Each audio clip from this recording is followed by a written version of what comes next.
Hello, ladies and gentlemen. If you are watching or listening, you are now tuned into I Don't Know That's Perfect, the most professional podcast out of South Austin. I am one of your hosts. I am Mario from the South Side, and I'm joined by my co-host, Neighborhood Nick, man. And today we have a very special episode for y'all. We are joined by I can't say the legendary B.O.B., man. For real, man. How you doing, bro? How you doing today? Doing good. Appreciate y'all for having me. No, thank you. I know we've had this plan for a while, and shit happens and we've had to reschedule and whatnot. So I'm happy that we're here and have you finally sitting down with us. Sure, man. Yeah, and you said you fresh off the plane, right? Fresh out the plane. Okay, so you don't live in Austin? No, I live in L.A. Okay, damn. Okay, yeah, I live in okay. LA. Yeah. So shit, you just come here to begin with, bro. Like I appreciate that. We appreciate that. You know what I'm saying? Yeah. So, Sure. You said it was a smooth flight. Smooth flight. It left off a little late, but it was cool. Yeah, Okay. I almost didn't make it. I had an Uber driver. Okay. He was driving 45 miles an hour. I hate that shit. Old school. I said, Yeah. Did you give him a tip though? Did you give him a good rating? man, still gave him good rating. Okay. You gotta have a job. So Yeah. You been out in LA for some time? yeah, I've been in LA since May of 2016. So five years. Got you. Okay. And the funny thing is man, I had a call with Mario, man, earlier in the day, right? Because, normally when we sit down with people, we like to do our research. We like to, and I'm like, this name sounds familiar. I'm like, where have I seen this name from? And I'm like, he does music, but I'm like, this name, like, videographer, director or something. I'm like, hold on, is this the same dude? And it turned out to be you, man. That's why we say legendary. We want to give you your flowers. Music videos, you being behind the camera, then transition into music, bro. That's a beautiful thing, bro. So we're definitely gonna slow walk it, get into some things, man. Go ahead and introduce yourself, just for man. those that may not know or just tuning in. All right. Everybody, I am BLB, director, creative director, artist, make beats too, so producer as well. I'm originally from Detroit, but, I made my way across the globe. I lived in Houston, when I graduated from high school in 2004. I moved to Houston in 2006. Okay. And I lived in Houston for about 6 years. I lived in Austin for 6 months. Yeah, nobody knew that. That's when I was like really trying to push with the music. Okay. And then that was 2012, and then I moved to Atlanta in 2012, and then I lived there for 4 years, and made more of a name for myself. And then I moved to LA in 2016, so that's where I'm at now. Got you. And you said you moved to Texas when again? I'm sorry. In 2006. Okay. What made you just move to Texas? Coming from Michigan. Detroit was at that time it was really, really declining. My high school had closed down and everything, so it was just depressing out there. So it was in between me going to Arizona, Orlando, or Houston because of the price. Oh, that was during like the recession and all that stuff going on, or it's 2 years before. Okay. Yeah. So it was I'm seeing the nice houses and stuff. So Detroit, for a house that's in Texas that may cost $300,000, Detroit might be $800. So it was just a new start. So got you.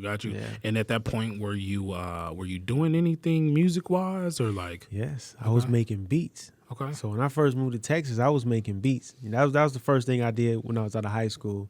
I didn't go to college or nothing. Okay. And one day I'm you 18 years old, and I'm driving down Southfield Road in Detroit. It's like a known street, and I'm looking for the porn store because I'm like, I'm 18. I can go out there by myself now. You know what I'm saying?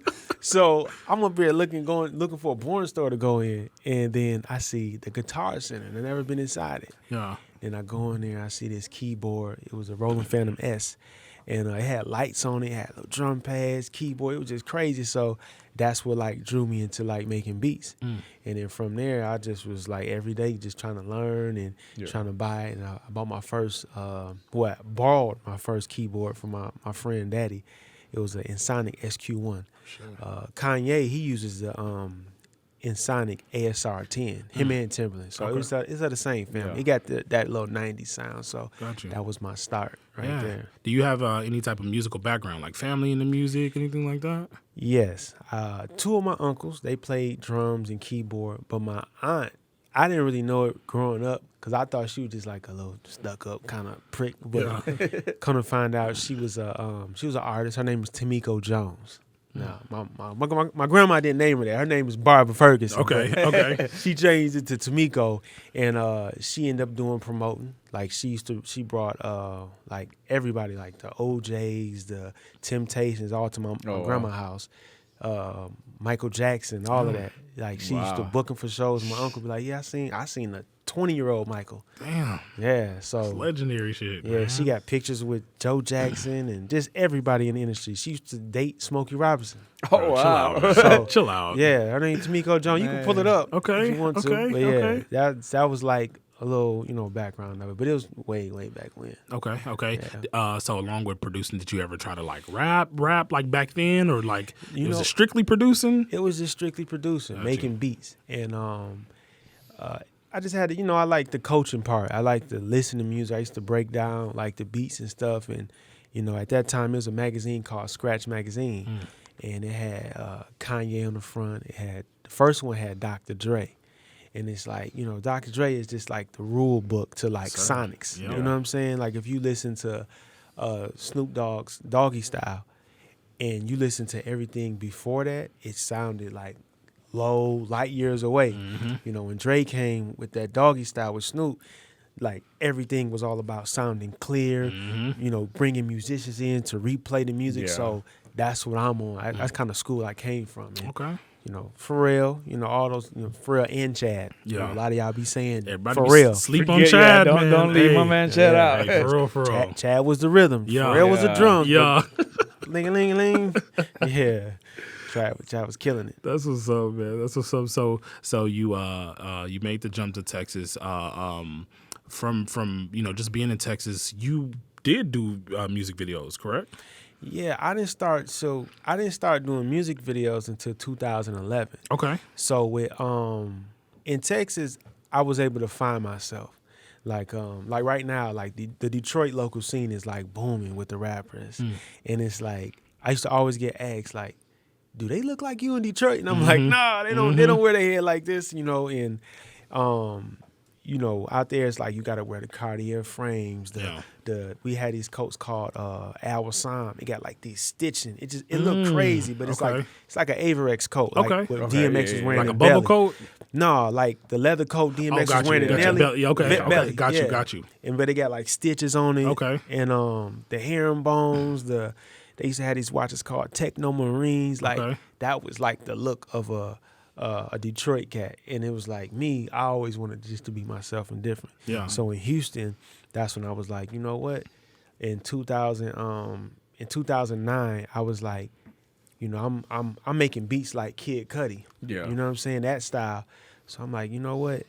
I'm gonna just be an artist because I'm tired of waiting. And when I decided to do that, I was like, I gotta name myself. And I'm like, BLB. I was like, that'd be dope. Because when I was a kid, they used to call me Big Head, Little Body. Riding on you and shit, man. So, yeah. So that's what my name really mean. If you just look at it with the B's and the L's, B-E, and then, BLB, it means Big Head, Little Body. And where the L come from, I was living in Houston. And I'm like, I ain't got no fans. I said, I'm down here with the Mexicans. Detroit, all black. Like 1,000% black. It ain't nobody else with black folks. And I'm like, if I put L like El Paso, my Mexican people gonna see that name on the flyer. Texas twang on it. Okay. I said, Mexicans, they gonna pull up. They show out. So I said, man, I put the L in there. That's how the name look like that. So it's really an influence from me being in Texas, that name. Yeah. And even my hairstyle. I was in a Fiesta grocery store in Houston, and I seen a Mexican cat. He had like his whole head was bald except his front part. Oh yeah. And then he got straight hair, so it just fell down. Yeah, I said, I can't make it fall down like that because I got that little. I got that cumbia style. Yeah. So it's like a South Side fade. Yeah. You know what I'm saying? From Houston, it's like a South Side fade mixed with the south of the border. Yeah. So it's like. A lot of me is still Texas. A lot of people don't know that. So where I really got my start in and just being a director, like me as a man, I'm from Detroit. But really as a creative, I'm really from Texas. Yeah. Because that's where I start looking like this, being in, Houston and Austin, they're kind of similar, where you see these rock bands and they performing in front of like 200-300 people, but that's lit to me. You know what I'm saying? And me seeing that, like, yo, I seen one group. It was a female singer. She was like a Lauryn Hill. It was a Hispanic cat. He was young. He was like Carlos Santana playing the guitar. Wow. Then I seen an Asian guy playing the keyboard, and it's like we don't see that type of diversity in Detroit. It's just all black. Yeah. And they was playing soul music. So I'm like, yo, they being themselves. Let me loosen up and be myself. So that's when I started dressing different and wearing my hair like this and stuff. So a lot of that, it would have never happened had I not came to It Texas. gave you opportunity to be more yourself and just kind of go into it. Oh, yeah, because in Detroit, they be like, man, why you wearing that tight-ass pants? Yeah. What you doing? So I be like, man. Even my sister one time was like, Sean, why you wearing them tight pants? They gonna laugh at you. Like no lie, fam. Like when I just like came across your IG and like just listening to your music, you remind me of just like one of them classic neo soul singers. You know what I'm saying? Like a Dwele, just somebody like too cool type shit. One of them Detroit or like that Philadelphia soul shit. You know what I'm saying? Yeah. Were you a fan of neo soul music, man? Yeah, Okay. I was. Dwele, he from Detroit. Exactly. Yeah, so definitely a fan of him. The Erykah Badu's. It's Jay Dilla was a part of pioneering that R.I.P. sound. Dilla, man. Yeah, so and it was a lot of songs I didn't even know he did like records for He's Janet. a very deep crate digger. Yeah, like he went far. Even the Q-Tip record, I ain't know the Vibrant thing. Yeah. I didn't know he did it. Hold on, Dilla produced Vibrant Thing? Oh, you didn't. Yo, chill out, man. Oh my. Dilla produced Vibrant Thing, man. Dilla, yeah. Oh man. Dilla. That man touched Rest everything. in peace, man. Yeah, he gave Q-Tip in that year '99, it was like the Still Dre, the big records. Yeah. He gave him like a crossover, you know what I'm saying? Yeah. His only crossover record. Yo. So, Yo, learn something new, man. Yeah. Damn, dog. That's crazy. Yeah. That's crazy, man. You mentioned you lived in Austin for a few. I lived in Austin. So in 2010, that was my year. I'm a honorary University of Texas student. What? Okay. Now, I did not go to the classes. Okay. But I went to all the parties. Okay. And I'm in there, man. Man, you and I both. I was at every party. I had a friend that went. His name Andrew. He was at University of Austin. I'm like right on the campus with him and stuff. He had like a nice little apartment. But like in those days, it'd be like 1,000 people in an apartment building. No fights though. No crazy nothing. You know what I'm saying? Just everybody, Just drinking. Not even just getting high on these new drugs. Yeah. Just weed. Yeah. I seen them do they made a bong out of a water bottle. Oh yeah. Yeah, that's the old Austin. I don't want throwback. to say too much on camera. Yeah, so- I know about them gravity bongs. Yeah, so Austin was definitely, a cool experience. Yeah. And I came here because when I was in Houston, I felt like Houston really didn't understand the kind of music I was making. Because like I say, like the music I put out recently is more like R&B, but like I still got a pop bag that I go into, you know what I'm saying? Or just experimental. Like Kid Cudi, like when somebody asks me like, what is your music like? Only person I could probably say is like a Kid Cudi in a sense, because he just do whatever he want, but it still sound good. Yeah. And that's one of the things that like, because I'm not the biggest Kid Cudi fan. Of course, Man on the Move, the first one's like legendary. It's a classic to me. I just never kind of stayed with him because I was never into his music. But one of the things I've always told people is like he realized that he has that sort of following where he's able to do whatever he wants creatively, and he has, and he's done that. No matter what, not even being reassured that the people are gonna keep following you because like if you make the type of music that people fuck with, like there's somebody gonna be listening regardless. Right? Yeah. Yeah. So was it moving to Texas what made you get serious with the music?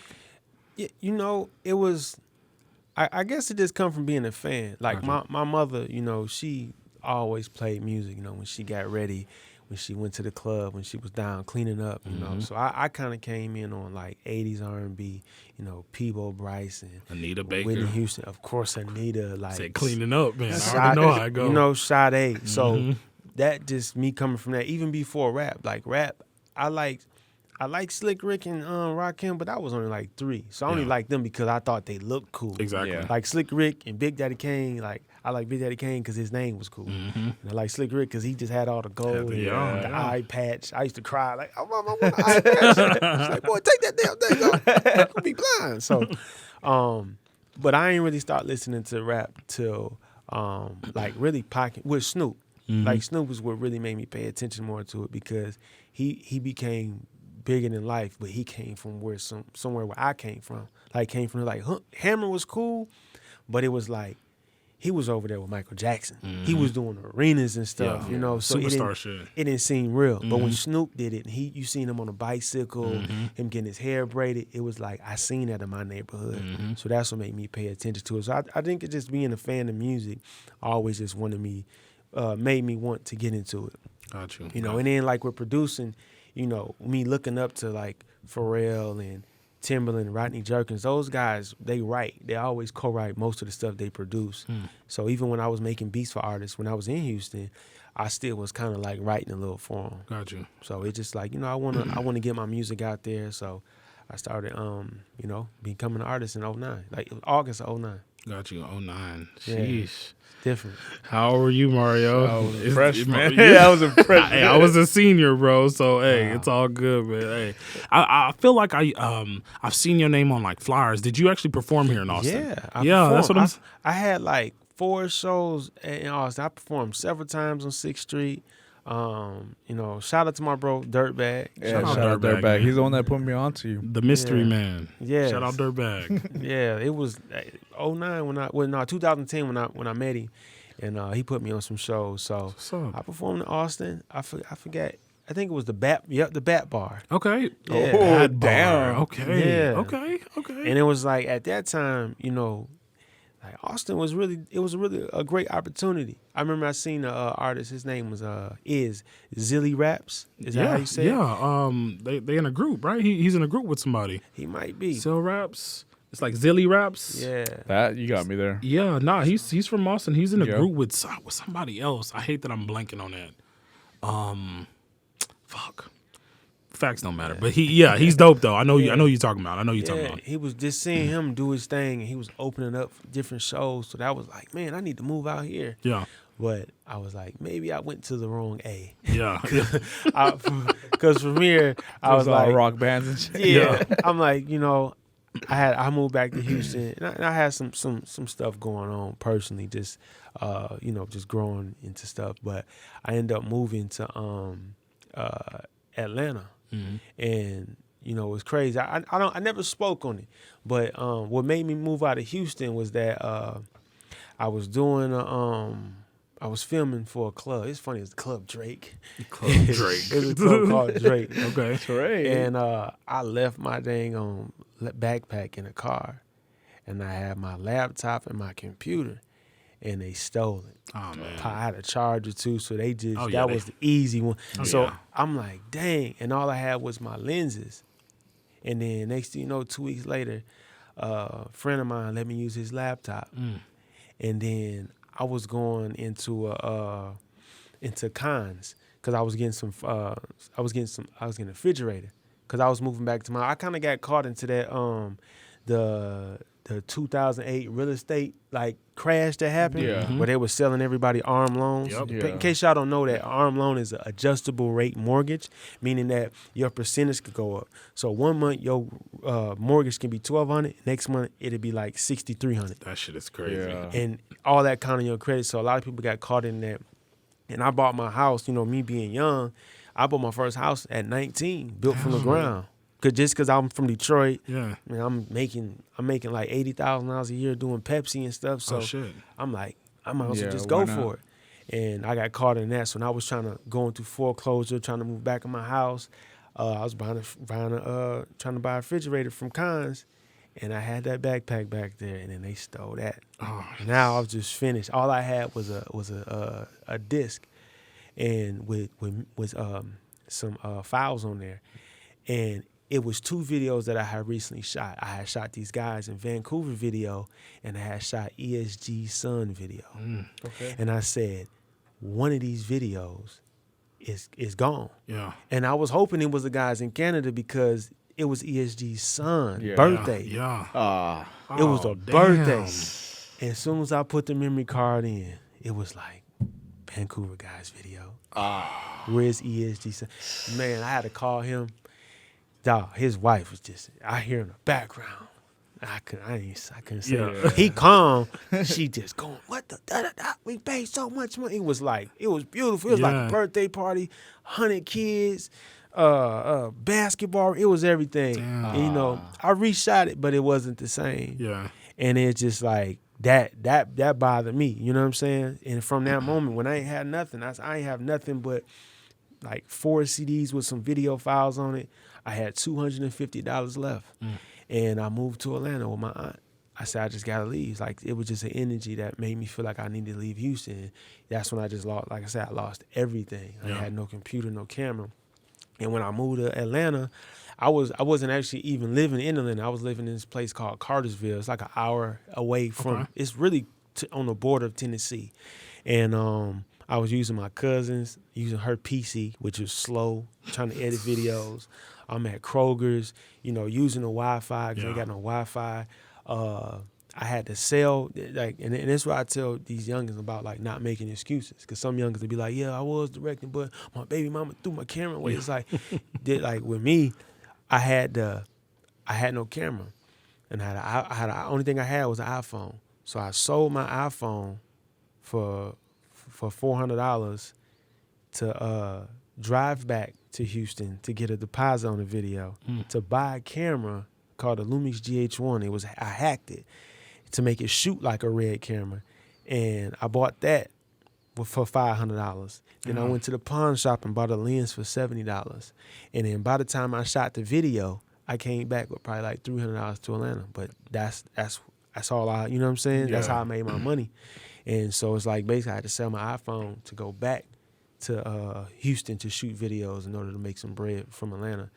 And I had a donut on my charger, everything. Like, you know what I'm saying? I was just trying to get it. And you know, I just remember telling myself, like, you know, this is just a movie. You know, this is that part where it's like, you know, people, you got their eyes, and you know, sooner or later, you know, you're gonna be able to press fast forward. That's what you do with that moment. You know, although I'm in the car trying to press fast forward. Let's get to the good part. If only we could, though, right? What? You know what I'm saying? I'm like, it's hurting, but you know, that you know, it happened, and it just made me smarter. And you know, moving to Atlanta changed everything. But just to back things up, how I even picked up the camera was, like I said, I was just practicing, you know, because I you know, it was the beginning of the social media era where Twitter, you know, popped out in 2009. Facebook was doing good, and so I'm like, I need some profile pics. And then after that, I bought a camera. I needed to practice, so I started practicing on other artists that, you know, we used to all support each other. And I took the picture, and I did like this HDR effect, a little 3D looking stuff. And I'm thinking like, it's just regular. But I uploaded the pictures the same night of his album release party, and everybody just went crazy. And they like, yo, man, these pictures dope. I know you do the music, but can you do my album cover? And when I started doing that, I started making extra bread doing photos. So from photo shoots and working with this artist, Dope Easy, I took a picture for his. Dope Easy, man. Yeah. We just can't grace over that, bro. Shout out Dope Easy, bro. For sure. That's live, man. He the one who really, like, man, he used to be sitting there like, shaking his head at me when I tell him, I hate this stuff, man. I don't want to do it. He like, bro, this your blessing, I'm telling you. And then I took a picture for his Reggie Bush and Kool-Aid. And then when his friends seen it, they was like, yo, did y'all shoot a video? Because this look like a picture from a video. And then from there, it was like he took off. And, you know, when artists take off, you kind of come with them. So it went from people knowing me as BLB the artist to BLB the director. So it just started switching. And I ain't gonna lie, I was fighting against it. I ain't really like it. You know, I was happy for Dope Easy, but I was like, I'm an artist. You know what I'm saying? It's not what you wanted at the time. Yeah. But, you know, I kept it cool. You know, I supported him. I, you know, went on tours, all that kind of stuff, film vlogs and all that. And then Killer Callion caught on to me. And that's what really just, it ended me as an artist. Like, because it was like, they wanted it bad. Yeah, it was a nail in the coffin. It was like, boom, you're a director. Because it was like my first video when he made it to MTV. Sheesh. You know what I'm saying? First. What was that like, man? Man, it was crazy because the funny thing is I had moved away from Houston. I moved back to Detroit. I was like, man, F this stuff, man. I'm about to go back to Detroit. I'm an artist. I ain't no director. Yeah. Went back to Detroit, man. I was out there 2 days. Came right back. Came right back. And then Kid looked at me. He's like, you ready? And I'm like, yeah, I'm ready. Let's go. Yeah. He's like, all right. And I shot the video. It's called, he rapped over the Biggie, Who Shot Ya? Okay. Yeah. Okay. Killed it. And still to this day, Killer, Yeah. that's like my favorite Killer. artist to work Yeah, with. Killer's sure, never for sure. rested in. What is it? Was it Team Run It? What was Yeah, it? Team Run It. Yeah. This was during the blog era too, huh? Yeah. So I shot all them, most of the videos that was coming out from Candy Paint in Texas Place. Yeah, man. That first one I did. Yeah. Wow. Like so, and like I say, it took me through the roof, and that was like, the YouTube days where you couldn't cheat, and Killer would get 100,000 the first day. Yeah. Yeah. Like it was different, and he used to let me upload it on my YouTube. Oh wow. So you know what I'm saying. So with that, I just took off. But then shortly after, like I say, I ended up moving to Atlanta, and when I moved to Atlanta, I ran into Gucci Man. Got you. And this version of Gucci Man, this is like Gucci back in the hood. Yeah. He got the red Moussain, the Hellcat, parked on Moreland Ave. This is like the trap. Mm-hmm. Yeah. So I'm thinking like, when I go to meet Gucci, it's about to be like, man, just Gucci like, with Yeah. the belly. yeah, it's Gucci with the belly, Yeah. looking crazy. Like, what y'all doing? What y'all boy doing? Like, huh? Like, get out, Man, Like, so they're classic times in hip hop. Yo, that is hilarious, man. That is hilarious. Yeah. So before we dig more just into just the Atlanta scene and shit, man, let's run some music, man. What you got over there, Mario? Which one to play? I'm gonna see. Let's start it off with Saturdays. What do you think about that? something more. I will go with She Asked. She asked. I Yeah, got you. something recent. I got you, bro. This is She Asked by B.O.B. Deals on the track, literally. Shit, okay. Yeah. I fuck with that, man. I fuck with that. sure. I like how like like you said, with your different look, before you click play, you never know what to expect, from you. You know what I'm saying? It could be on some slow melodic shit. It can be on some pop shit. Living in Atlanta, did that influence you musically any? You were around a lot of people that were like, you're around Thug, them, people that I consider like music benders, you know what I'm saying? They do certain things with their voices or tracks or whatever like that, you know what I'm saying? That like, people would compare Thug to Weezy at a point in time, but like me, I consider them as just like music benders, bro. Like they do shit that's not the typical thing in music. try to me. new stuff You know, out, so. exactly. Now people are following them, I would say. Right. Did that have an effect on, just you musically? For sure. I definitely like always came different, but in Atlanta, like I would see Gucci make a whole mixtape in one day, like literally. He like, he'd tell Thug, go to the studio, Metro, Southside, London, go to the studio. We're gonna make a mixtape, and you think he just talking? Yeah. Y'all really gonna run through 12 songs. So just me seeing how fast that they work and they just don't stop. Mm-hmm. It was a lot different from what I seen artists in Texas. Artists in Texas kind of more so, take their time, go with the moment. But, I've seen artists like Thug record, when, he facing all type of stuff with, just personal stuff and somebody dying, him happy, sad. Even when he just released an album, he's in the studio. So when I just seen that, I'm like, yo, in order to be on this level, you really got to work. Yeah. Even being in the studio with Future. Like, I remember I fell asleep one time and woke up 30 minutes later. He was 2 songs past. Sheesh. I'm like, what was the other one you started? And then it was Chanel Vintage. I guess she got that on footage. It's a dope session with Future and Metro Boomin. Like, That's live, man. 2014. And it's like, he just worked fast. And they don't stop. So me seeing that was like, yo, if you really want to do this, you got to do it a lot. Yeah. Because that's how you just be comfortable. Because there might be times where, I'll hear, I might hear Thug, be off pitch in songs like Lifestyle. In Lifestyle, he's off key, Mm-hmm. but it worked. Exactly. You know what I'm saying? And it's like his confidence is what made that work. Yeah. Like, he do it so much to where he's like, nah, He just ran with it. that's the right way. Like, I know it's off key, but that's how I wanted it, you know? Yeah. So me being in Atlanta, it definitely influenced, me as an artist in general, Mm-hmm. and even like especially with an artist like Thug, you know, I remember one session he had a song called "Never Made Love," and it's like a real R&B record. Like him and his girl just broke up, you know, he was sad about it, and it's like if you could see the studio session like aesthetically from a visual side, it was like 100 dudes in there with AKs. Smoke everywhere while he's making a love song. Yeah, they shooting dice.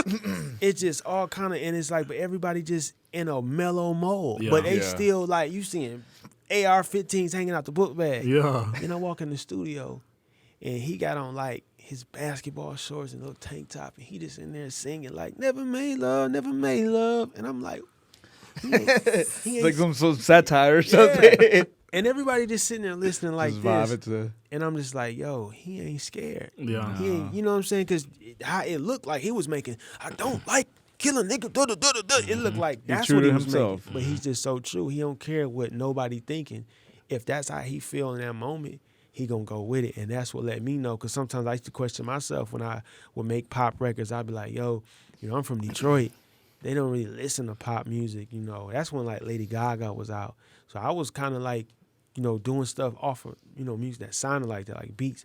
And I'm like, I want to still be able to relate to my people. Yeah. But, you know, I just wouldn't know how they took it. But when I seen, like I say, an artist like Thug, he made a song called Good Time.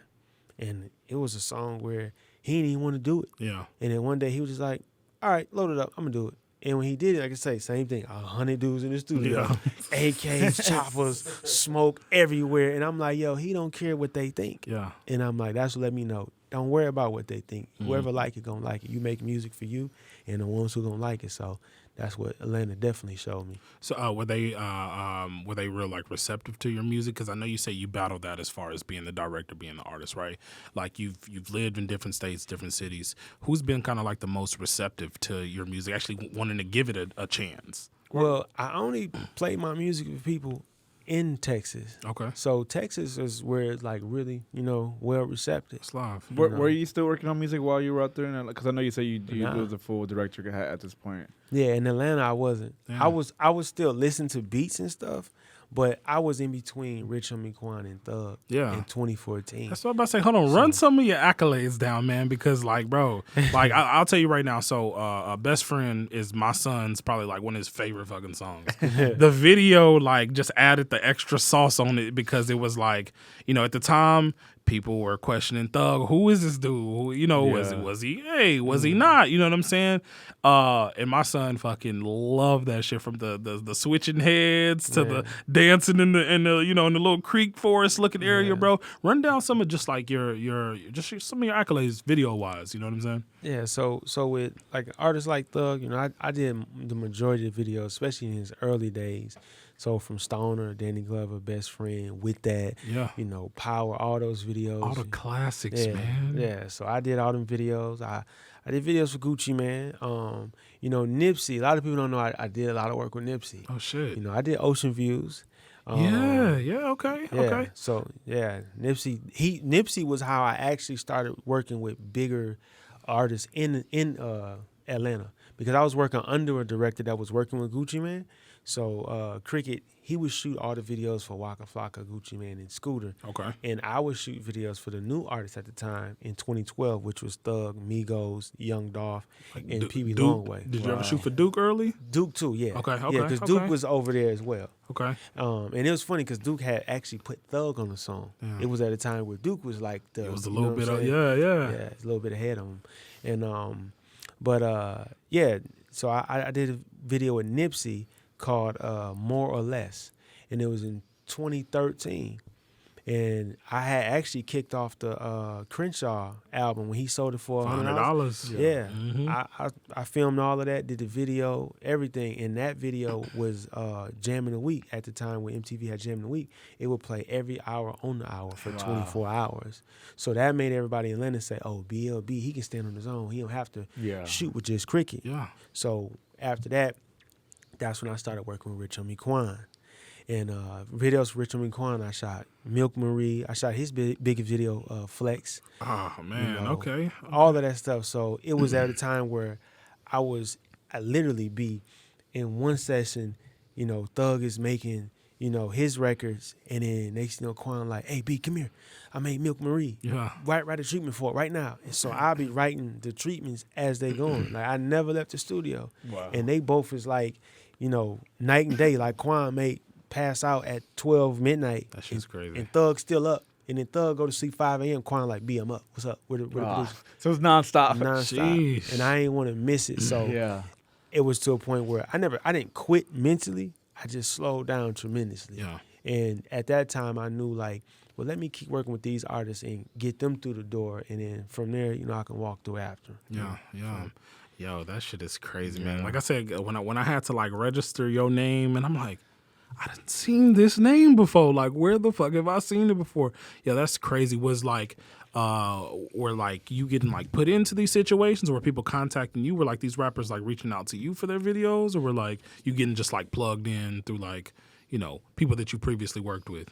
It was at first it was more so plugged in, but they seen the work that I did with Under Cricket. They seen like how I edited and stuff. I had my own style, and they were just like, "Yo, give B a shot." And with Rich Homie Quan, shout out to Fly. He's a CEO of TIG. Okay, that's a good friend of mine, and he trusted me with Quan, early on. So from there, it was just word of mouth. But again, I still had that same mindset that I didn't want to shoot everybody videos.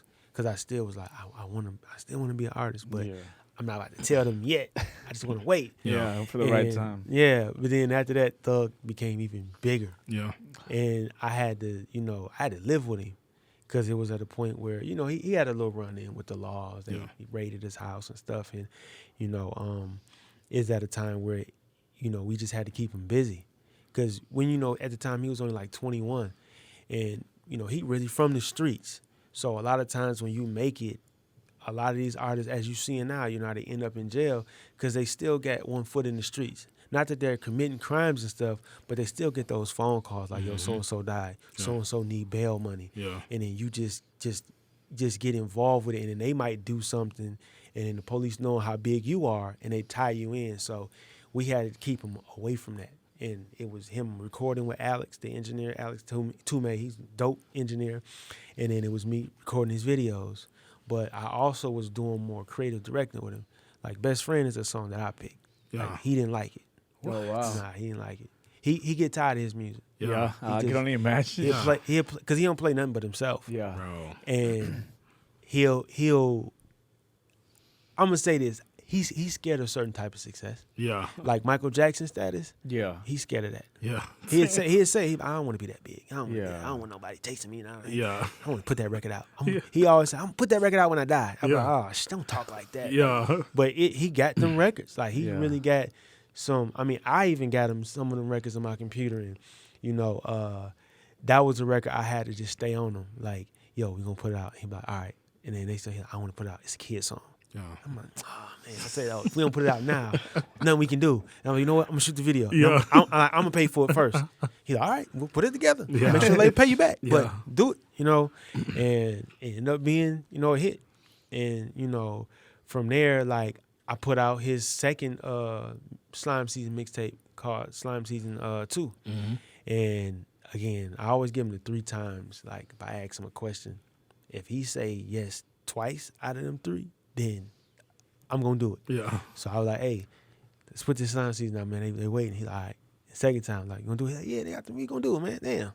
Then third time, he's like, I don't want to put it out. And I'm like, all right, we going to be fighting. We just going to be fighting. Yeah. And I called up Audio Mac. I was like, listen, we putting it out. I told Alex, hey, if he get mad at you, just blame me. Yeah. If he ask me who did it, I'm going to blame you. So he's going to be confused. And Yeah. I got a video of him when it came out. I was on Periscope Live, and I was like, yo, he don't know the album coming out. Oh, God. I'm calling him upstairs. It's like 1,000 fans. Damn. I got the video up. And then he walked into the studio. He like, what's up, yeah? What's that playing? I said, it's you. Yeah. I said, look, you dropped the project today. He said, I did. Yeah. He's like, who did that? I said, me. Alex. Damn. And then he was like, ooh, you put that on there? That shit is funny. Big man. racks? Okay, ooh. So he just like going along with it. And it was just, I just knew at that time that, when fans is asking for it, you got to give it to them. Yeah. So just being around like that close to an artist and them growing, I was able to just learn a lot of things, and one of those things was listening to the fans, because fans be knowing, they know everything. Yeah. And if you like really pay attention to those Travis Scott fan pages, the Uzis, Playboy Cardis, the Thugs, them young boys, they got it down to a science. Like, they know how to market those artists. And if you don't, when you don't listen to them, 1,000 will be like, oh, the mix is bad, it's trash. They did it to Uzi. Yeah. Wow. Uzi last song he put out, they're like, oh, the mix is trash. Who did this? They did not fuck with that. Yeah, and they contacted the engineer. Why'd you do this? Yeah. The limiter. Track 3 has a limiter on there. It's clipping. You like, how do they know this? Yeah. They just know it. Study that shit. That's heavily. crazy, man. So, that just taught me, like, you got to listen to them. Once you get them fans, listen to them. And by me listening to them, I put out every record, because, artists play snippets. Yeah. And every record that they asked for, I made sure it was on there. And they blew it up. And that was like, if you ask most Young Thug fans his best project, they're going to say Slime Season 2. Yeah, I would have to say Slime Season 2 too, man. I'm not going to lie. I'm over here thinking, you just named off a couple. I'm like, damn, man, that was on there, man. Thief in the Night, all them records, like. That shit was hard. And man. he wouldn't, like, he one of them artists, he hides records. Oh, he like, if you even tell him, yo, this your best record ever, he'd be like, yeah, that one's not coming out. Yeah. I should just have it as it took forever. Yeah, that's just how they is. Future too. Future hiding records. Man, Future got crazy records. He ain't gonna put them out. That shit is insane, But, man. That shit is insane, bro. That's the artist thing. I did want to ask you, man, just because you did work with Nip, right? And Nip, of course, is somebody I consider a legend. I was listening to Nip, like, Bullets Don't Have Any Names on it, like, back, I don't even know what year that is, man. He had a couple of in the series, but I formed my name Neighborhood Nick from Neighborhood Nip. You feel me? So, like, it's just a love and appreciation for somebody that I felt that was ahead of their time. Did you pull anything from him, man? Just like being around him, man. I wouldn't have made it in LA without him. Man. Wow. Like, when I came to LA, I had to start it over again. Like, I had some personal stuff going on, and I remember I was leaving Atlanta. Like, it was just a lot of just personal things that was going on, and I was like, it's time for me to go. And I called my bro Chico. I was like, see what Nip doing. I said, man, see if he want to shoot. He's like, man, you sound crazy. Nip love you, man. He gonna shoot you, whatever you say. And I text Nip. I said, Nip, I'm coming to Cali, man. I want to shoot. He like, pull up, cuz. Say less. You know what I'm saying? And I pull up to the studio, and I remember I flew to LA. I again started all the way over again, nothing but a bag, and at least I had a camera though. And I moved there in May of 2016, and then when I go in the studio, this is just Thundercat Nip. He had the braids, that pipe 6 months old, bushy beard.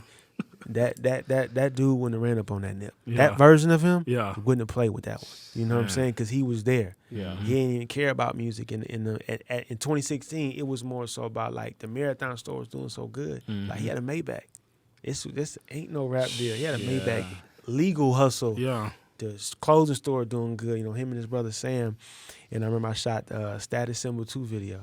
And when I shot that, he was like, all right, B, let's shoot some more. And, when I was in his studio, he had a studio in North Hollywood, and I would see like his daily routines, and how all on the walls, just in clipboards, he got like his goals, and he'd write them down. And as the weeks would go on, I see him cross them out, and like his schedule, I never do. He'd get up, and then he'd brush his teeth, but he'd still rinse his mouth out with some Simply's lemonade, and he'd do that. You know what I'm saying? Spit it out. And then he'd sit down and go over his goals and stuff, write them down. Then he'd get to doing the push-ups. West Coast dudes, they healthy. He get to doing the push-ups, and then he play a beat. And then I'll just watch him play a beat for 4 hours, like just straight. He just vibing. And he might write down 2 sentences. I'll see it like, yo, you writing down 2 sentences. I'm like, dang. Then he have a Bruce Lee documentary playing. Yeah. A lot of people don't know, like, West Coast dudes love Bruce Lee. Okay. Wow. That's like, you better ever talk about Bruce Lee in front of nobody. Because West Coast, they love him. But he got me to read my first book. And now he's like, you read? And I'm like, nah, show me what books to read. He was like, good one for you is The Alchemist. And The Alchemist is that's like the living the dream type of book, seeing the signs and just to keep pushing. Yeah. So like that was my first and only book that I ever read, just because of him, and just me being around him and his people. One of the things that Nipsey got that I never seen no other rappers have, all his partners got money, where you can't tell who Nip is. Yeah. You know what I'm saying? Shout out to my partner Hoggy. Yeah, BH. He rap too. That's like Nipsey's heart. Okay. Shout out to Cobby too. That's his other heart, and Jay Stone and Pac-Man, all them, they doing the thing with the rapping, but they all doing good. They all got Benzes. They all got Rolexes. They all got chains. So like everybody that Nipsey keep around him, he always makes sure like they got something going on. If they don't, they can't be around. They're all set up for success. Yeah. Everybody. Like even if, okay, you can't rap, you may not know how to hustle and build your own business, well, hell, go down to the shop, work with Bro Sam, make it clean up, do something. But everybody around him do something. They all bosses, and he not only spoke that in his raps, he lived it. And that's what not a lot of people, do. And even now, like his partners, like still driving Rolls Royces and all that without him. You know what I'm saying? But of course they learn from him. And just to, like I say, just to see him go from where he, Nipsey used to wear Dickies and Yeah. you feel me? Yeah. He ain't never just like, so when them in his last, photos you see him wearing like the silk, it was like a moment. And even I got more educated about Africa through him because he's African. Yeah. Yeah. Was it Eritrean? Yeah, Eritrean. Yeah. Eritrean. Okay. Yeah. So he was just, teaching me about history because like, Eritreans and Ethiopians in the 90s was like, it's a big war. And he was just talking about it, like, just giving me stories. And it made me just appreciate that more because a lot of times when you don't know, like, your background and where you're from, it's kind of like you don't get to, appreciate it. And when I went to Europe, man, that's all it was, East African girls only. So it was like, damn, I wish y'all to like these girls so much. They love me. But just seeing that, like I say, learning from watching him, and he did music the same way, like he would do it when the time is right. He never rushed it. It was always like a good moment. And when he really started to record a lot, that's when it was. You know what I'm saying? So at times I feel like damn, it was too soon. Yeah. But at times I feel like he knew, because he said it in Ocean Views. And if you watch the video Ocean Views, his third verse, he was like 100K in my casket, that's just light though. And then he was talking about Stevie Wonder being at his funeral. All this stuff in this song. And it's like when I was editing the video Ocean Views, I remember feeling sad. Yeah. And I couldn't understand why. And in the last shot of the video, he's riding his Maybach as a drone shot. And it was him riding away. And every time I watched that part, I was like, it looked like you saying goodbye to him. Yeah. And coincidentally, when we went there, it was like Kobe Bryant's neighborhood, which is weird. You know what I'm saying? Because the whole time we riding over there, he like, yo, we gonna shoot by the beach. We gonna go by where Kobe stay. It's nice over there, Newport Beach.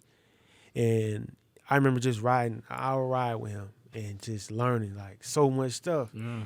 And it's like, just to see him and Kobe pass like back to back, Man. like that made me really want to leave LA, because it's kind of like that was like LA. That was a spirit of it. You know what I'm saying? That's kind of like somebody in Texas in general, and you're losing an athlete and an artist. Yeah. It was definitely taking me back, but he laid such a solid foundation. You know what I'm saying? And to see all them people come out for his funeral is like, he good, he got it. Yeah, you know what I'm saying? He got it taken care of. So He definitely built a legacy. yeah, That's love, built man. a legacy. So I'm glad I came across him. That is crazy, man. Let's run another track, man. Can we run Reminded? Can I? Or I got a new track. Okay. Well, shit. Airdrop on deck. Yes. So this new track I got is called Family Pictures. Okay. This record, this was inspired by that. I was over my mother's house for Mother's Day, and I had, one of my cousins, he just had passed away.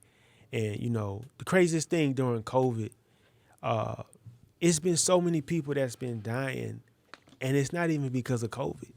It's just the climate that it created, especially for like, even as men. Like I always just encourage like all of us to like, if you think something wrong, go to the hospital. Yeah. Don't thug it out. Don't put a towel. Don't go to sleep. Like, really Get checked out. go to the hospital.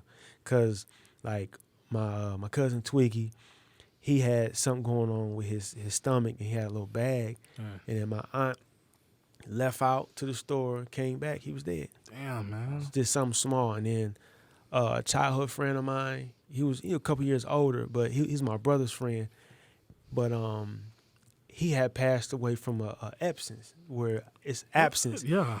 Is when you get like your gum swell up. Yeah. It's like a little ball, and it busted and it went to his brain. They call that going septic. So for all y'all brothers out there, if y'all mouth gets swollen, do not put no towel. Please go to the hospital. Yeah, man. Because if you go septic, you got 5 minutes to live.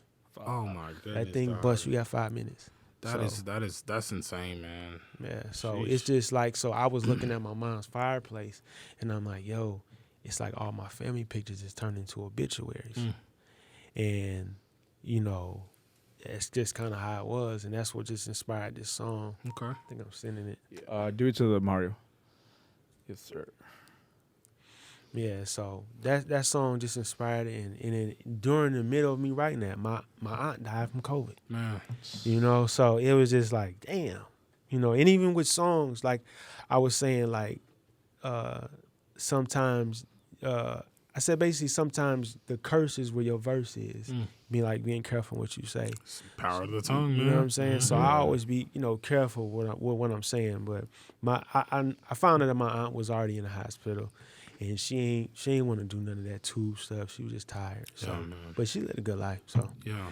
But yeah, this song is called Family Pictures. It's the next thing I'm gonna drop. Okay. I'm gonna definitely drop it at least before the second week of. I want to drop it next week, but I don't want to say next week. So I'm going to say in 2 weeks. So I say the first week of October, I'm going to drop it. Some heavy shit, man. Hey, I like that though. Yeah. I like that. Yeah. I like that. Let's talk music, man. So, potentially dropping in the next 2 weeks. Yeah. What are we currently working on? Like, what type of creative space are we in? So the credit, I say musically, like my root is R&B. Like I say, my mom started me off with listening to like let's say the Whitney Houstons and stuff like that. So my root is always gonna be R&B, but like that record, Family Pictures, the verses is more like it's more rapping, it's more lyrical because I wanted to be specific about stuff and just to talk. Just like in the song, I said, no, I don't like Rolls Royce coloring in. Some things look just like hearses. Wow. Gotta pray over our verses, because sometimes your lyrics and words is what a curse is. So it's like, this generation of young artists, I'll see them say things like they see themselves dying and death. Yeah. If you look at most artists that talk about death, they die. Yeah. And not saying they deserved it or it was meant to be, They're but just speaking into existence. yeah, like Pac, Biggie, Yeah. even XXXTentacion, like the kids spoke so much on it, and it's like you got to just be careful. Sometimes we be thinking like we curse, but it's like a lot of times it's in what you saying in your songs. Yeah. Even when you talk about jail and those things, like, or I don't trust nobody, it's like you speak that. Yeah. So I say just in the musical space, it's right now it's more R&B, and me, like, it's no shame in my game. I'm born in 1986, and I'm 35 years old. And it's like my journey as an artist is like I'm living, I live. I couldn't lie and say I'm 21 because that would erase everything that I did with the Doe Beezies and Killer. It would erase the knowledge that I gained from that and living in Houston, how I even had my start. Yeah. Even me seeing I was just talking about it. I was like, making it in music for making it in music for somebody that's out of school, especially high school, is way harder than what it used to be, because there's no platforms for music.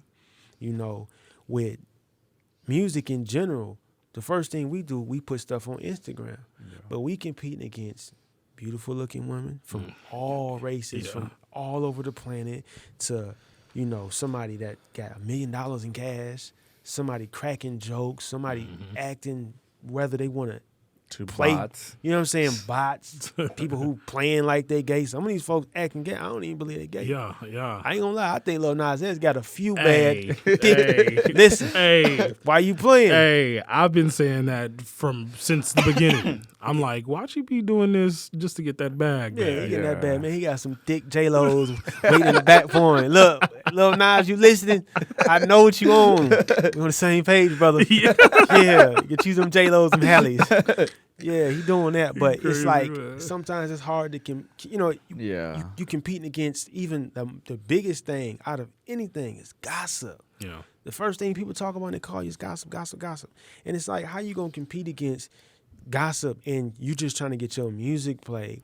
And it's like, when I was pushing the music in 2009, it was like, okay, let me meet up with this MC for parties and hopefully he play my music and let me get on. That's all it was. It was like take over your city. But now that's gone. Now you're competing against getting on playlists that fans don't even listen to. Yeah. Most fans will go on and they find the Drake record and they're gonna play that record. If they get on a playlist, they're gonna skip your record and go straight to Drake. Yeah. So when you number 99 on Rap Caviar, ain't nobody going that far. Yeah. So it's like, and then you competing against the labels. A lot of the artists be like, yeah, I want to be independent. But the trick is, that's what labels want you to be. Yeah. They want you to be independent so you can blow up, and then they're going to offer you a large bag that you can't refuse, and you're going to sign. And now, even better, now that you built yourself up to be independent, when you're signed, you're not going to depend on the label. Therefore, they have an even better investment because they don't have to babysit you. Yeah. So they want you to be independent. And me seeing that, it's like, after all the years, I'm like, well, I know every label now. And I even worked for APG Atlantic for 7 months. Jeez. So I was on the inside and I seen how they work. And I realized that there are no more record labels. There are record companies. And a record company, they value employees that know the email game, the CCC, the BCC, being messy. Like they'll really be having people on, you don't even know who on, talking. They don't listen to music. They look at numbers. Before you, I always tell people, first of all, A&Rs, their job is to meet with 5 artists a month. So don't think because you went to go meet with some A&R at Atlantic or Interscope or Sony that you're doing something. Yeah. That's their job to make it look like they're doing something. Because A&Rs really just hang out in the studio. And I know someone be like, I don't just hang. I seen you on Instagram. I seen you on the jet. Yeah. It had nothing to do with why you on the jet. Yeah. Jet only fit 15 people. What you doing? How you get on there? So it's like seeing all of that, I'm like, oh, so nowadays, like all the execs are numbers. They numbers guys. And I work corporate for Pepsi. They the same people. When I worked at the label, them same people that be like a little annoying, they work at the record label. Same people. College, they don't have no musical background. If you look most of these people up, 0%, but they got degrees. They know the lingo. They know the business part. It's all business. And nowadays, they don't want to take a risk. Yeah. They want to know the guaranteed risk. So before you sit down in that meeting, they already know how much you're worth because of analytics. So when the minute you sit down, you thinking $1 million deal, they thinking 25,000 because you don't have any spends. So how artists think you're about to sit down and negotiate, it's really, when you know you about to get signed, it's like the athletes. People say, what it's like the athletes? Well, when LeBron James was getting signed and he was getting these agents, he was 17 with an H2 Hummer in high school. See, they start doing stuff like that for you when they really want you. Yeah. Oh, your mama need a new heart? Yeah, the label gonna get your mama a heart. So the new heart. Your mama dying? Heart, come on. You know what I'm saying? So it's like labels gonna come to you. That's the moral of the story. You're not gonna come to them. They gonna come to you and tell you exactly what they gonna give you because they figured out that's how much you worth. They know how much money you making. They know whether you faking your streams or not. They know everything. Man. So the game's changed. So now, like my path, like I have this vlog series called 11 Years in 1 Minute. And it's basically like it's time traveling through my career, showing like the day where I just put one out 2 days ago where I talked about Lil Baby. Yeah. Dude wasn't even a rapper, and I didn't realize it was him. Just chilling. Yo, that shit was crazy. Yeah. I'm just like, look at You him. look Just back in in the the back, videos, just- he's just chilling in the background. Just young posted up. little baby, bro. 19 with 500,000, like tripping, and it's like he wasn't a rapper. Nah. Literally, he used to come to the studio and be like, "Hey, go get slammed. I want to go gamble. Come out the pool table." Yeah. Huh? I used to hate when they come because I'm like, when Thug gambled, he gambled for 24 hours, literally. Like they keep playing, so I'm like, yo. But to see Lil Baby go from that to being this big mega star, and he doing it right. Like he ain't go to jail. He ain't doing none of this. So it's like all of these things is what I'm just learning. But the first thing is build your team. Like you as an artist, you got to have your own A&R. People like A&R, but I ain't rich. It's like, no, an A&R is the person that says, hey, that song is dope. Hey, here goes some beats. You know what I'm saying? Hey, maybe you should don't wear hats or wear hats. Maybe you should fix your clothes. Hey, man. Like an artist development. type. Artist development. And it might be your brother, your mother, your friend, your girlfriend. You Somebody know what with I'm the saying? vision. Sometimes some of y'all boyfriends. Yeah. Ain't nothing wrong with that. Yeah. Do you? But it got to be somebody that's close to you. Yeah. Because when you come to a label, labels don't know how to build foundations. They They're gonna just try to know how dress you to up. expand them. You know what I'm saying? Yeah. It's artists right now that sign the labels that don't know what to do. Yeah. Label don't know what to do either. Because they like, well, we gave you 400,000.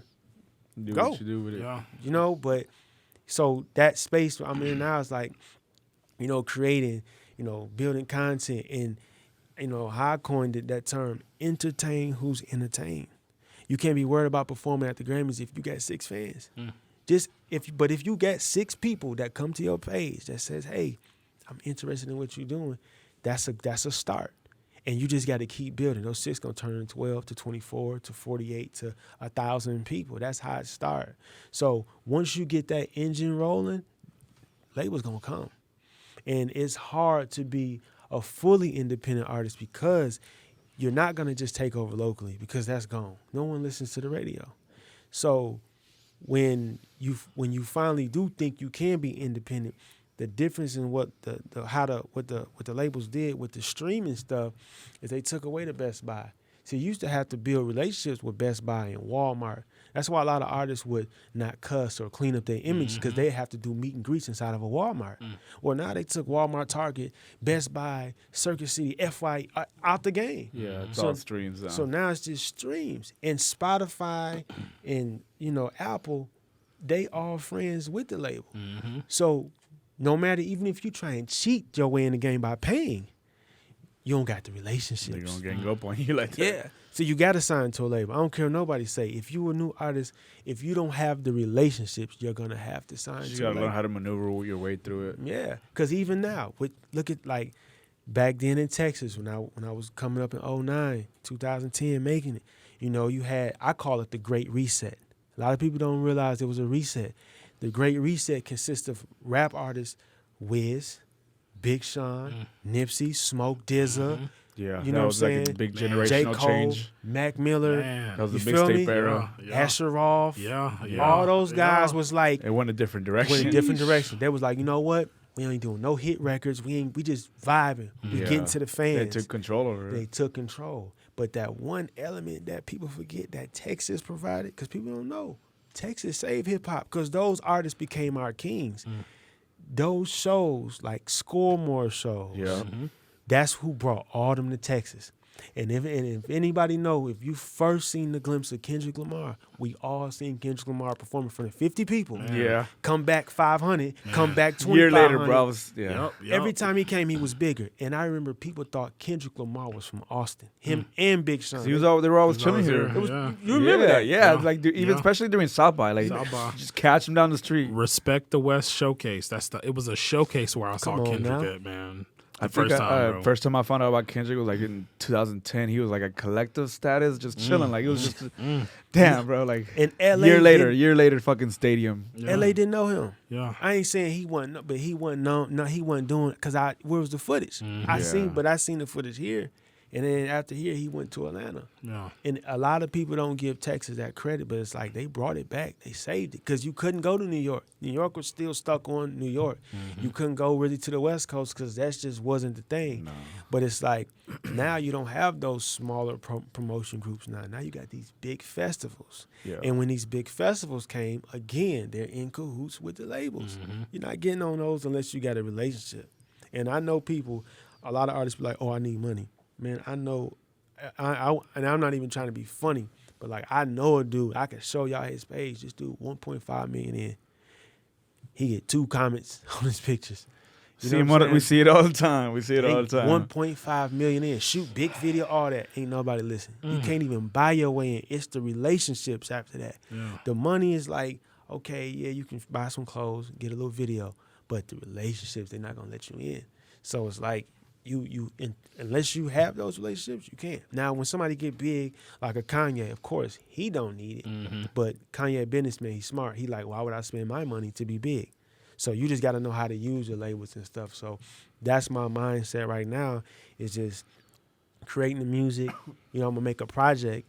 And I just been bringing these singles out just to show people what I can do. You know what I'm saying? That I'm an artist. And I haven't been posting stuff about directing. Although I have a production team called The Shooters, so you can follow them at The Shooters 2020. And, you know, that's just me educating the youth and helping them get a big look. And you kind of are, I had a question that you kind of already answered in the sense of everything you just said, but like, for the sake of still asking, has your direction of, because I know when you first came in the game, you wanted to be an artist, and then obviously the director and all that stuff happened. Has your direction changed as far as how you wanted to make music back then compared to how you were envisioning making music now? It hasn't changed. But I understand, like, right now I gotta like speak more to people because it's like you live, you older. When you 21, you know, when I started doing music, I was 23 in 09. So it was like, you don't have to speak much. But when you 35, yeah, you got to say something. You know what I'm saying? So it made me be more specific personally about myself. But, you know, as far as like the music, like I didn't cuss back then in my music. And even now I don't. You know what I'm saying? Unless it was needed, I don't. And it's not to be like I'm better than anybody because I will cuss your ass out you know, in real life, you know, but I'm a good person. But at the same time, it's like when you writing a homework assignment and, you know, I used to be, you know, writing like little essays and I think like, what if I said motherfucker? It just seems so, it's you know what I'm saying? So it's like, I was never the kid that go in the bathroom and say, suck my D. You know what I'm saying? You'll see that in the bathroom. So it never looked good with writing. So when you hear yourself back sounding crazy, it don't sound as good. And for me, it don't. And just, I look at that music as poetry. So I try to get my point across, you know, the best way I can without putting in extra words so people can hear me clearly. Because even with me with music, like R&B, the only kind of R&B I even gave a pass with cuss words was R. Kelly. You know, I know everybody hate him now, you know, whatever. But it's like he's that artist that created that lane where you can kind of, you don't have to be so perfect. Yeah. Although he need that right now. Yeah, definitely. Yeah, he need to be perfect right now, brother. But, you know, listen to the Sade's, the Whitneys, and even just inspired by, like, the Rakims and Slick Ricks. Like, they still rock the party without having to do all that. So that's where I'm at, you know. So I'm still in the same space, you know. Just when wiser. because when I used to perform, people would be like, yo, man, you different. I can see you being, like, at the Super Bowl. So it's like, that's my mindset. Like, I want to be as big as that and growing to it. So, you know, it's going to take some work, but, you know, start from here. So right now it's just me, you know, me putting out these songs. Like, Family Pictures is different from this other record, Reminder, that I put out. Reminder was, like, straight R&B. And then Family Pictures has, like, a hip-hop feel, but I'm still singing a little bit. So, my project gonna consist of just a lot of different records. It might feel, you know, like as if it could be all over the place, but it's with the same producer. I work with this guy named Benji. So he's a dope kid from he's from Canada, but he's from Edmonton. Gotcha. So he's like, and it's weird, like the best producers in the game, especially like on YouTube, be like from New Zealand. Yeah. I met this 17-year-old kid from New Zealand, and I thought he was a hacker. Yeah. Like, he looked like a straight hacker. Yeah. I FaceTime him. He like hiding. He like Just in a hoodie in a dark room. yeah, and he like got this nappy afro. So I'm like, New Zealand got black people. Yeah. He got like a real nappy afro, right? And then he looked Chinese. I said, what the? Like, what in the... They different. They the mixed melting them. pot? What? I'm talking about he got afro, little Chinese. His name Reese Cole. Okay. Yeah. Reese Beats. This kid only 17 years old. Wow. And it's like Cole. Like he one of the biggest producers on there. And so him, Reese, and Benji. And Benji, he Vietnamese. And I'm like, yo, how you get all this soul? You Vietnamese, brother. Like what you... Man, you They be the main ones singing all the soul songs though online and shit. got us Karaoke beat. and shit. Yeah. you like tripping, like, man, Asians ain't playing. Yeah. You know what I'm saying? Like they telling us how to do it. Shit. So with me just getting all these records from Benji, he's so versatile. I got records that's just straight pop records, you know what I'm saying? But it still got a soulful feel to it. So and I'm gonna release a project because I tell artists, when you're in the fourth quarter, you're not working for December. You're working for March. You're working to be somewhere in April so you can have those meetings and be in these different vlogs and stuff like that. You don't release music right now to be, because when you're new, no one knows you. No one's asking for it. Yeah. You can't think you're Drake. Drake had people asking for this. So he's going to carry us on throughout the whole year. But when you're new, you could drop a video, and even y'all might know, even with podcasts, you'll drop a podcast, and then a month later, you'll do like a recap. And somebody be like, I didn't know you had them on there. And then sometimes you just don't see stuff. Yeah. So that's why as a new artist, you got to just keep dropping content, and then sometimes re-releasing it because you're going to have new fans that might have missed it. Not true. So, that's where I'm at with it. So we just singles throughout the rest of the year, or No. okay? My goal is to drop a project. It's going to be called Yes, This Is B. Okay. So it's going to be like a sentence, like, yes, this is me, but the me going to have a line through like it's crossed out, and it's going to say B on the top. Okay. Okay. And yes, this is B means that, like this me. I might make pop. I might make an R&B record. I might make a record where you're like, yo, this dude really rapping. I might make some spoken word or whatever. So it's like, it's just showing you like everything and what I can do. So that way, when I start having more conversations about my music, people don't have to guess and question. They can just judge it. It might be some records where I might I want to go to this, top 40 type of club and try and talk to a DJ. Or I got a hip hop record where I can go perform at, a little open mic or something, whatever. So, and that's my goal. And even me being humble like this, like of course I could call Gucci Mane and be like, yo, listen to my music. Yeah. But it's like, I understand, like, at some day you still got to figure it out. That's what people don't be knowing. Yeah. It's like when the crunk era died with Lil Jon, everything died with it. So if you don't know how to survive without it, whether you get on or not, it's not going to do you no good. You still got to figure it out. And even when you see Drake, he'll give artists that alley-oop. They still, because They fumble the bag. they don't know what to do with it yet. So I'd rather just figure out now, because I experienced that. Me going on tours in Europe with Gucci Mane and coming out on stage and seeing 50,000 people. I felt like I was on stage performing 50,000 people. So that was an experience. Or even, of course, with Thug, I seen, concerts where it was 80,000 people in the crowd. So I had that already. But now I'm like, this time it's gonna be You do it me, for yourself. myself. And they see it. They know what I'm doing, but they respect me because they're like, yo, be doing it the right way. Because that's how they did it. Gucci Mane went back to the hood and rediscovered himself with the Trap God. Thug, he made you forget that he was ever even signed to Gucci Mane. A lot of people be like, Don't even know that, man. like he was a real contract. Yeah.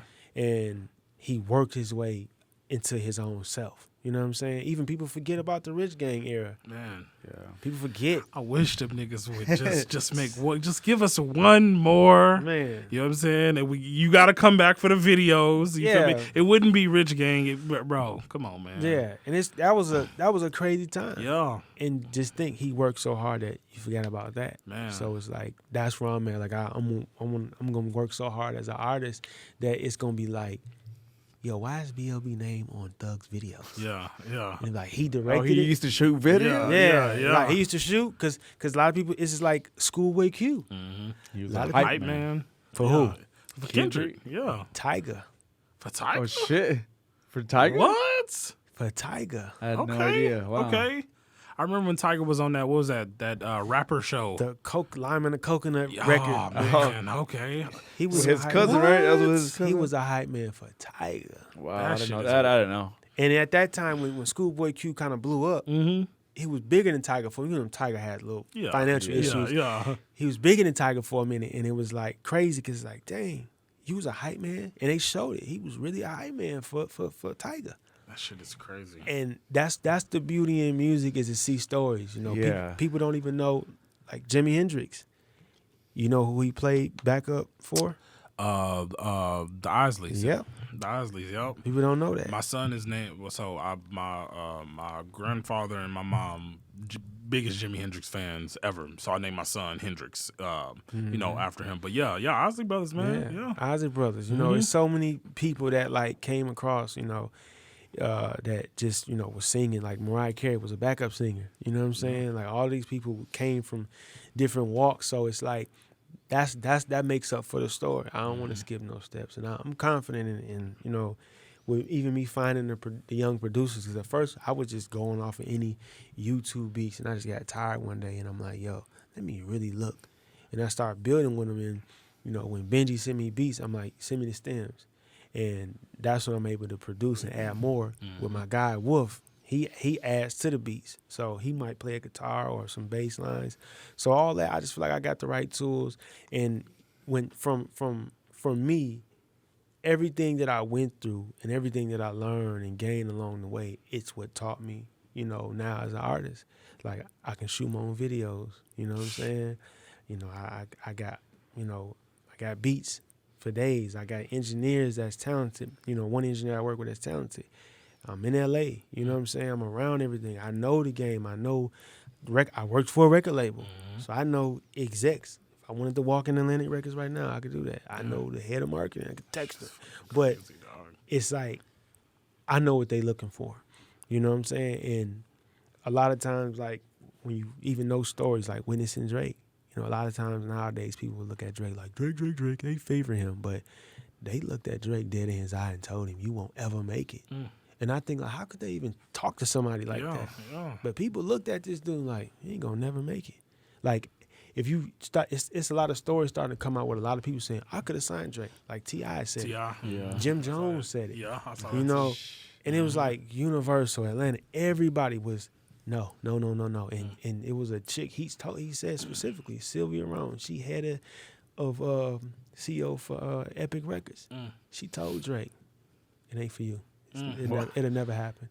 And to see That is crazy. You know what I'm saying? That is crazy. Hey, I gotta say this real quick, man. Drake took his style from Fonte, from Little Brother. But hey, that's another story for another day. Cackalack. You know what I'm saying? Hey, that's another story for another day, man. Because that's your favorite rapper. He admitted it, though. Yeah, exactly. He admitted it. He finally gave Fonte his credit. So, hey, Yeah. I'm just saying. I just had to throw that out there real quick. You feel me? But Drake, he beat the odds. And seeing those stories to say, like, never think it can't be you, because one day, like, the game could be, evolved around you and stuff. You know what I'm saying? So, like, Drake definitely is, like, his story is definitely inspiring. To him, Yo. So, do we don't have a concrete date on the tape, or Man, can we look out for it a certain month? So I got 5 more songs I got to record for. Okay. Like sometimes I get Before the beats. year's over, Yeah. though, right? You said. Hell no, it's Okay. November. I gotta do it. Latest is the first week of November. Okay. I wanted to drop it in October, so it's gonna either be late October or like. Man, I'm finding the date. It sounds real. November 14th, around that date. So I'm gonna hold y'all to it. November 14th, I gotta get on it. It's just 5 songs. It's live and recording now. So. I heard that, David. David, I need my mixes. Yeah. I ain't even record the song. Y'all. I'm up there telling about the mixes. I ain't even get the song recorded. But yeah, so yeah, so and like I say, that purpose of that is so I'm gonna have 12 songs on there, because I look at it like when I find a new artist and I see 6 songs, I feel like, okay, there's something that must be coming next. But if I put 12 on there, it's gonna be like, nah, this is I'm putting my life on it. You know what I'm saying? Because I'm gonna, put out videos every month, content, and that way I can spread it out to maybe like, April or May. I can get ready to start dropping more stuff. Because again, as a new artist, you know, it take 10 tries to get that one yes just with a fan. And I've seen people, like, of course, like I said, I got execs that follow me, and they'll be like, B, I see what you're doing. They always text me like, I see what you're doing. And they're like, I want to talk. So, and that's more and more I drop, they get it. So, I know I just got to just stay consistent with that. And then, you know, if I can deliver a body of work, which I went back to the Great Reset era, because that's what happened. When Wiz dropped Cushion Orange Juice, it was like, oh, like I remember being in the crowd, like, oh, like my soul was just like, damn, how did he make this? You know what I'm saying? That definitely was an amazing time. A lot of marijuana. Yeah. A lot of marijuana. That's how they made that. And then Section 80 dropped, and you just like, wow. Kendrick it was a project, man. You didn't have to question anybody, you know. So when those guys came, even when Big Sean dropped his project, you know, Detroit, all of those, it was like, man, you really understood them as an artist, and that project carried them on for so many tours, and it just built their foundation. So it's like with this project, yes, this is B. It's like that's what I'm doing, just building a foundation and having people follow from there, establishing yourself. Yeah, you know. I'm actually excited to hear what that shit gonna sound like, bro. Like just from the tracks that we didn't play, we'll definitely be tuned in. Let's run one more, just before we end everything, man. Okay, I'm gonna run Reminded. Yeah, is that cool? Yeah. All right. Man, I said, baby, making music right there, man. Yo, for real, man. I waited so long to even hear that. Like, man, I want that. Man, bro, that man. Tonight has been crazy, man. Yeah. From the stories to the gems, man, to just like the breath of fresh air of you wanting and still going to pursue that artistry and being an artist, right? Even after everything. Exactly, man. You know what I'm saying? You've already tasted that success, like you said, 80,000. You know what I'm saying? But you're still pushing as an artist, and you making some good shit. You know what I'm saying? So, hey, I can't wait for the project, bro. Yeah. For real, Appreciate man. And before we close up, I didn't let you know about this, but we like to close off on a positive note. You know, we all give something positive, whether it's something positive that's happened to you or something positive you want to put out into the world. That way we end off on a good note. Would you like to kick it off, or would you like us to go at it first? I'll let y'all go at it first. Yeah. You want me to?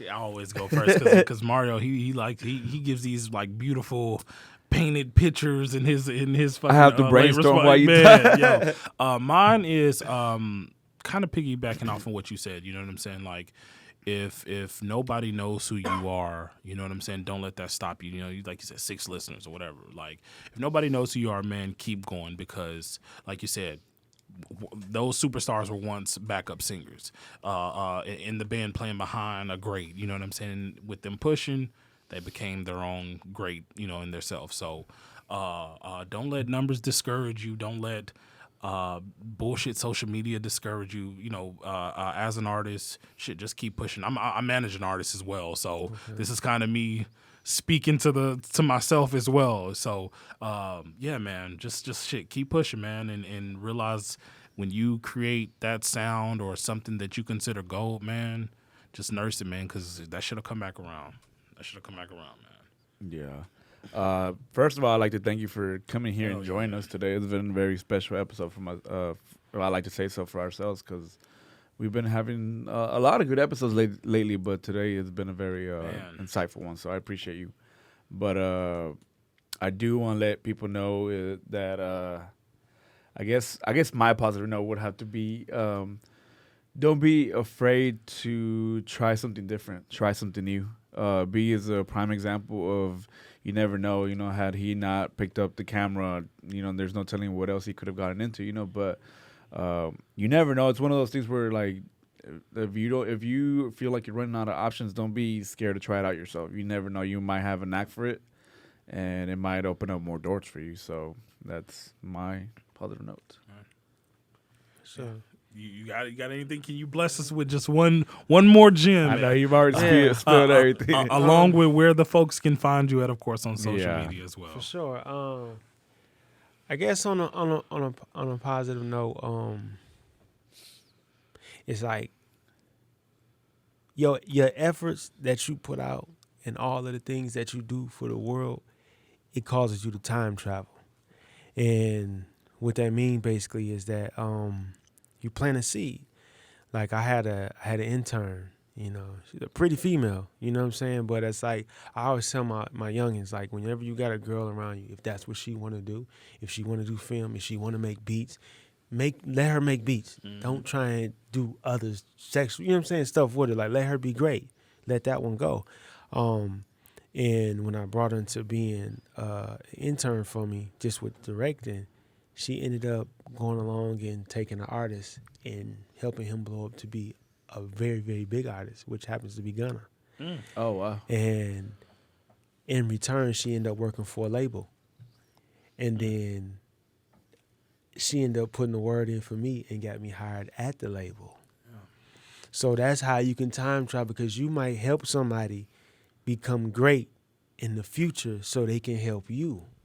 So never be afraid to help people. Never be afraid to, you know, lend a hand, because sometimes people say, oh, when you help people, they leave, run off. It's like, at the end of the day, you're going to help 10 people.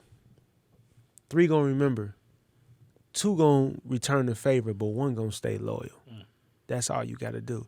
So when you know that factor in, it's gonna be people that do stuff. Like even McDonald's, sometimes a burger might taste good. Some of them, they might be a bad batch.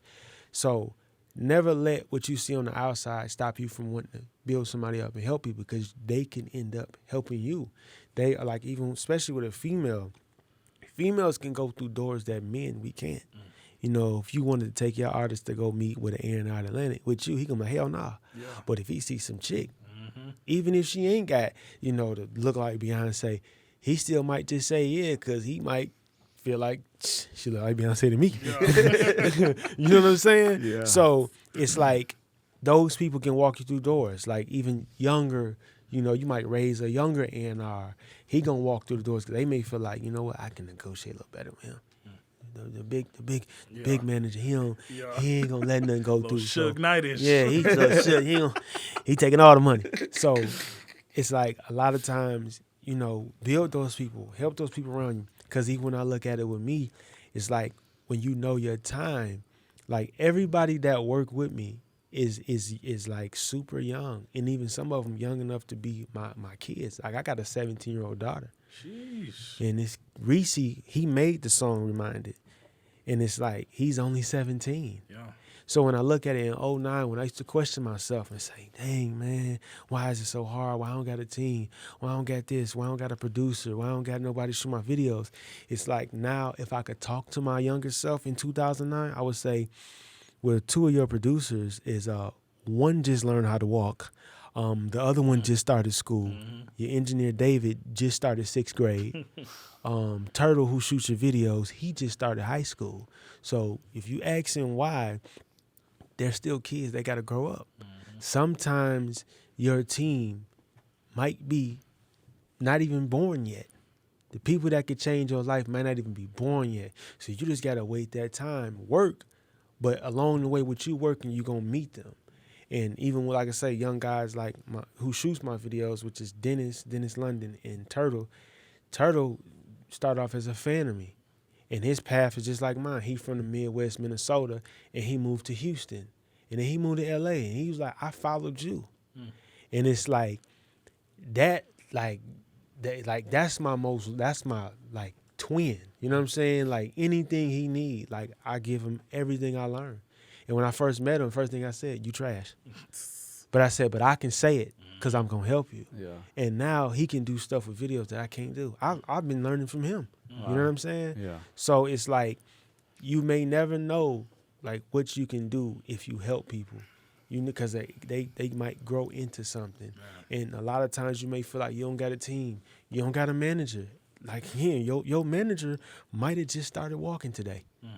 And it's like so crazy when you think about time travel, because it's like, nah, that's for real. Yeah. Your manager, like, just turned 3. He pissing on himself right now.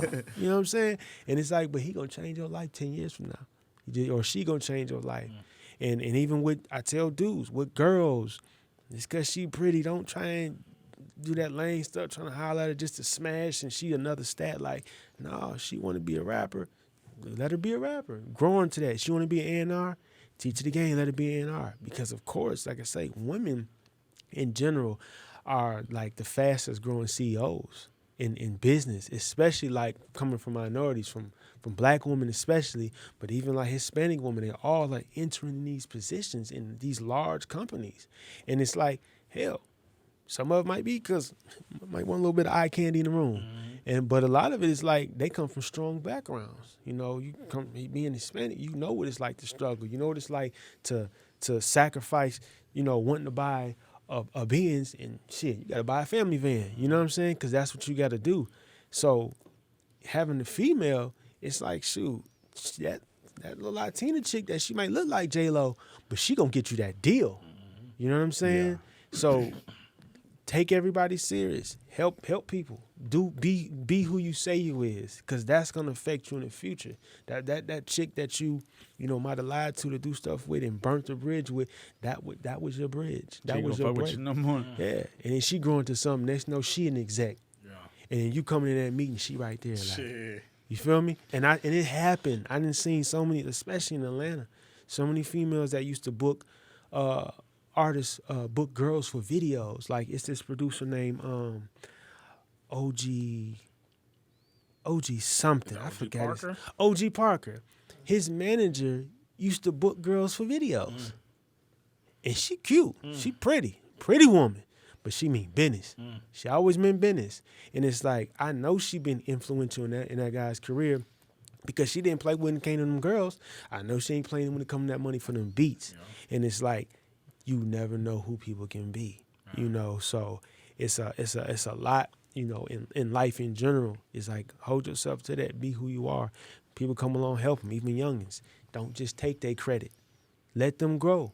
Sometimes I'll do effects on videos and I will give my youngest credit for it, because I say, I can't beat Best Friend. I can't beat that. They don't want to see that. Yeah. Fans, they happy with what I did. So if I did some special effects, I'm going to say Turtle did it, even if he didn't, because I know it's going to do more for him than me. Even with the graphic designer named Fano. You know, I designed Young Thug's So Much Fun cover. Jeez. You know what I'm saying? Yeah. What? Come on, man. I'm about to say, pull up my cell phone. And it's like a lot of the covers that I did, you know, for Thug, a lot of designs, it'd be like, some of them I really just thought of on my own, but he executed it. But I'm not going to say cover by BLB, because it's like, what I'm really going to gain from that? He going to gain more, you know, and it's like, you know, he been down with me since, you know, like even the start of me just rebuilding with Thug. Like, it came from the cover from So Much Fun is this picture right here. It's that picture. Took it with a cell phone. Yeah. And, you know, me and Fano was just thinking of it like, yo, just like, let's just do something where the people, like how the football games, where they make letters and numbers. And then once I did that, I took more pictures and then cut them out. And my youngin' Turtle, he helped me cut them out too. And then it started from this white image, you know what I'm saying? And it just built to the green. And I was like, put diamonds in it, you know what I'm saying? Yeah. And they thought it was done there. And I said, hold on, let's get him lawnmower. And I went back and took pictures, and now Thug was so happy, he dyed his hair blonde, so that's why I got that. And then once he dyed his hair blonde, the finished product is So Much Fun to him lawnmower. My only regret is I should have put myself in there. Like, I still be like, I should have did it, but it's cool. Wow. But things like that, like Fano, he actually want to make beats, and he actually got a placement with Gunna, I think. So it's like, with me helping building him up, even with a graphic designer, it's like that help him see his dreams. And it's like, you never know what he might end up doing. Just like my intern. My intern, she helped literally start Gunna's career off. You know what I'm saying? Like, with everything. And then Gunna got a whole team. Gunna got a producer. So it's like, had I never did that, who knows how soon Gunna would have came and how easier, you know what I'm saying? Of course, he's talented. He would have made it. But when you get certain people around, they help make it easier for you along the way, and you build with the right people. So it's like, you never know who you help, what they might put into the world. So don't be scared of that. That was a hell of a gem. Hell Damn. Yeah, man. Well, shit, go ahead and give out your socials, man. That shit is crazy, bro. Yeah. I'm over here in awe, bro. Low key, man. Yeah. So my social media, Instagram is BLB. So it's BEELBE.